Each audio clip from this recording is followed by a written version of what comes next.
पुरी की रथ यात्रा, ये नाम सुनते ही आह, एक अलग ही माहौल आंखों के सामने आ जाता है ना।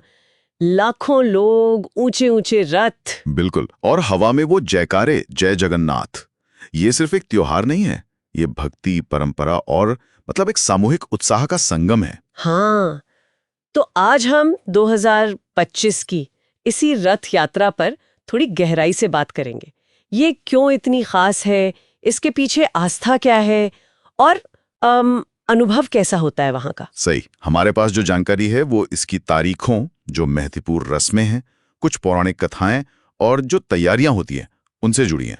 कोशिश यही है कि इस भव्य आयोजन का जो सार है, जो एसेंस है, उसे समझे, रस्में, उनका महत्व और भक्तों के लिए इसका क्या मतलब है। बिल्कुल। और देखिए, ये यात्रा सिर्फ मतलब 3 किलोमीटर की दूरी तय करना नहीं है। हाँ, इसमें भगवान जगन्नाथ, उनके बड़े भाई बलभद्र और बहन सुभद्रा का अपने मुख्य मंदिर से निकलकर गुंडिचा मंदिर तक जाना, इसमें गहरे आध्यात्मिक और सामाजिक संदेश छिपे हैं। और वो रथ, वो तो अपने आप में कमाल है।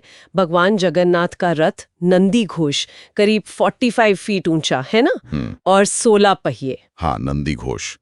फिर बलभद्र जी का तालध्वज, उसमें 14 पहिए होते हैं। और देवी सुभद्रा का दर्पदालन, 12 पहियों वाला। जी। और ये हर साल नई लकड़ी से बनते हैं। ये अपने आप में एक बहुत बड़ी परंपरा है, एक पूरा विज्ञान है इसके पीछे। सच में, ये रथ सिर्फ वाहन नहीं, भक्ति और कला के प्रतीक हैं। अच्छा, तो 2025 के लिए मुख्य तारीखें क्या हैं? मुख्य यात्रा वो है 27 जून 2025 को, शुक्रवार का दिन है, आषाढ़ शुक्ल द्वितीय। 27 जून। लेकिन उत्सव तो शायद ज्यादा दिन चलता है। हाँ, ये कुल 9 दिन का उत्सव है। मतलब 27 जून से शुरू होकर 5 जुलाई तक। पर इसकी भूमिका तो और पहले बन जाती है, 12 जून को ही, स्नान पूर्णिमा से। स्नान पूर्णिमा, हाँ, जिस दिन देवताओं को 108 घड़ों के जल से स्नान कराते हैं। जी। और उसके ठीक बाद आता है अनवसर काल। अनवसर, वो जब कहते हैं कि भगवान बीमार पड़ जाते हैं। हाँ, सही समझा आपने। 13 से 26 जून तक ये अनवसर काल रहता है। मान्यता यही है जी। कि स्नान के बाद भगवान को जरा ज्वर आ जाता है। अच्छा। और वो 15 दिन एकांत में विश्राम करते हैं। सिर्फ कुछ खास सेवक ही, जिन्हें दैतापति कहते हैं, उनकी सेवा करते हैं। ये चीज मतलब ईश्वर को बहुत मानवीय बना देती है। हाँ, भक्तों को लगता होगा कि भगवान उनके कितने करीब हैं। ये बहुत अनोखा पहलू है। बिल्कुल। फिर 27 जून को यात्रा वाले दिन एक और बहुत खास रस्म होती है, चेरा पहारा। हाँ, चेरा पारा।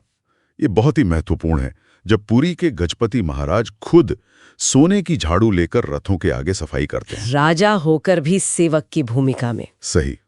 ये सिर्फ एक रस्म नहीं, ये सामाजिक समानता का, विनम्रता का प्रतीक है कि भगवान के सामने सब बराबर हैं, राजा भी पहले सेवक है।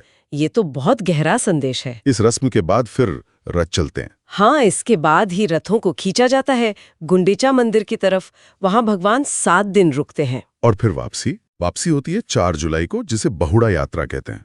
बहुड़ा यात्रा। और उसके अगले दिन 5-6 जुलाई को होता है सुनाबेश। ये भी बड़ा आकर्षक होता है। सुनाबेश मतलब सोने का श्रृंगार। हाँ, रथों पर ही देवताओं का सोने के आभूषणों से भव्य श्रृंगार किया जाता है। लाखों लोग ये देखने आते हैं। वाह। और फिर अंत में 5 से 8 जुलाई के बीच नीलाद्री विजय के साथ देवता वापस मंदिर में अपने रत्न सिंहासन पर विराजते हैं और ये पूरा वार्षिक चक्र संपन्न होता है। इस पूरी यात्रा में वो जो लाखों श्रद्धालु आते हैं, रथ की रस्सी खींचना, उसे बड़ा पुण्य मानते हैं ना। बहुत ज्यादा। ऐसी मान्यता है कि रस्सी छूने या खींचने से मोक्ष मिलता है। तो ये सिर्फ एक दर्शक बनकर देखने वाली चीज नहीं है, ये एक सामूहिक भागीदारी है, भक्ति की एक लहर है। और एक और चीज जो मुझे हमेशा आकर्षित करती है, वो है भगवान जगन्नाथ और भाई बहन की मूर्तियों का अधूरा स्वरूप। हाँ, वो भी एक गहरा प्रतीक है। कई कथाएं हैं इसके पीछे, पर शायद ये हमें जीवन की अपूर्णता को स्वीकारना सिखाता है, और ये कि पूर्णता एक यात्रा है, मंजिल नहीं। बहुत खूब। ये पर्व जैसे प्रेम, एकता, सेवा सबको एक साथ लाता है। बिल्कुल, शहर और गांव सबको जोड़ता है। और इसी भावना को लेकर जैसे इस्कॉन है, वो भी दुनिया भर में और भारत में भी, जैसे प्रयागराज में 29 जून को रथ यात्रा आयोजित करते हैं। हाँ, ये दिखाता है कि इसका संदेश कितना सार्वभौमिक है। सही। अच्छा, अगर कोई इस अनुभव का हिस्सा बनना चाहे, 2025 में जाने का सोचे, तो कुछ प्रैक्टिकल बातें, मतलब पहुंचने और रहने की। हाँ, देखिए, सबसे नजदीकी एयरपोर्ट तो भुवनेश्वर BBI है।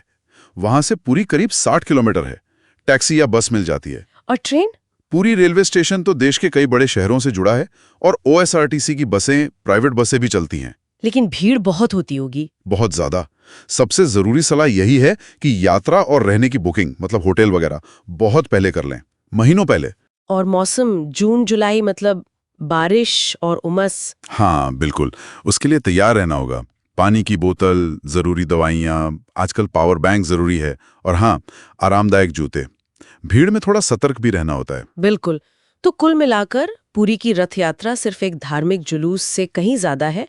ये भव्यता, गहरी आस्था, चेरा पैराड जैसी अनोखी परंपराएं और लाखों लोगों की एक साथ भक्ति का एक जीवंत अनुभव है। सही कहा। और ये हमें एक सवाल के साथ छोड़ जाती है शायद, कि इस विशाल आयोजन के केंद्र में जो देवताओं की वो अधूरी सी लगने वाली मूर्तियां हैं, क्या वो हमें अपनी जिंदगी में पूर्णता की, जो हमारी अपनी खोज है, उस पर थोड़ा रुककर सोचने का मौका नहीं देती?